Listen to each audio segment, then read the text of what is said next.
In the Sierra Nevada mountains in Northern California, there is one historical spot that most people drive right past without even knowing it's there. It's a spot just across the freeway from the gas station at the Cisco Grove exit along Interstate 80 in Placer County. It's a spot that was once hustling and bustling with activity and became a popular stop while traveling through the mountains. It is the ruins of once what was of the little town of Cisco Grove. Before the coming of I-80, all traffic crossing Donner Summit came right through here. Cisco Grove was an active little community orientated to highway travelers. The ruins are of the foundations of the various commercial establishments that included the lodge, a restaurant, a grocery store, gas station, housekeeping cabins, a bar, and a ski club. These stone buildings were built in 1938 and are the remains of the Forest Gift Shop, which supplied tourists with locally produced souvenirs. The best sellers were owl ashtrays made from pine cones, pine rounds, and corncob pine cone pipes. The smaller building next door was the fruit stand. It sold ice-cold orange juice, fruit, and orange candies.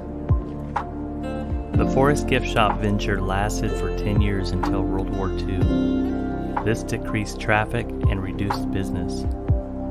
After the war, the shop reopened as the Sierra Gift Shop, which lasted until the arrival of the new freeway. The coming of I-80 changed the old Highway 40 forever. Leisurely rides along the two-lane highway were a thing of the past. Faster cars now zipped along the new highway at high speeds, and tourists no longer wanted to stop before reaching their destinations.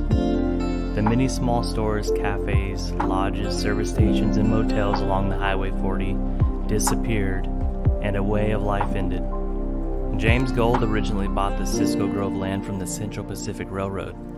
The land then became the start of a 22-mile flume and ditch of the Gold Run Ditch and Mining Company. The water ran all the way to Gold Run and was used for hydraulic mining. In 2008, the Gold family donated the buildings in the park to Placer County.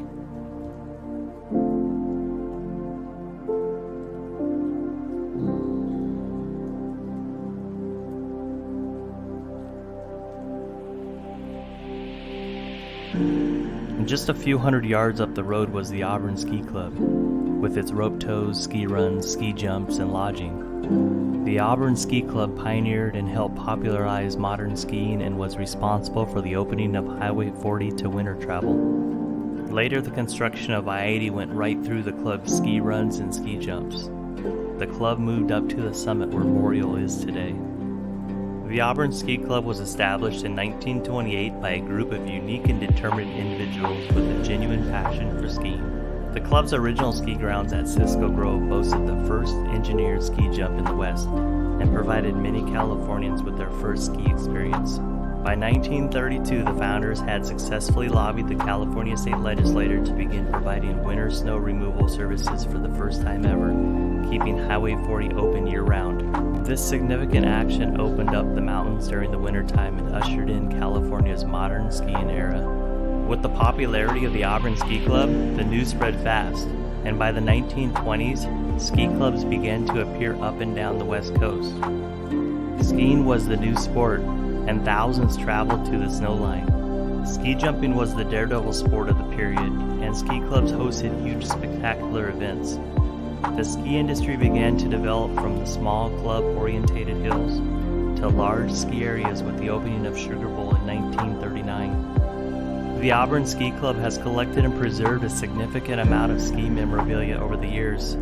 It is currently housed in the club's Western Ski Sports Museum located at Boreal Mountain Resort. In 1989, to carry on the founders' vision and legacy, the nonprofit Auburn Ski Club Training Center on Donner Summit was created. This was the new home for the next generation of young athletes and families to enjoy from across Northern California.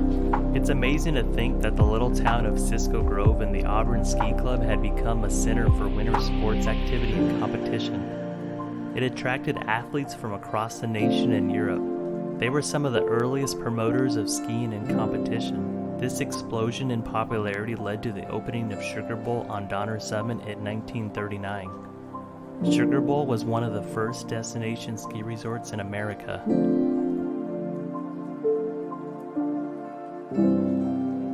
And just to think that one of the earliest ski clubs in the state and the birthplace of California's first ski competitions took place in the little town of Cisco Grove, California.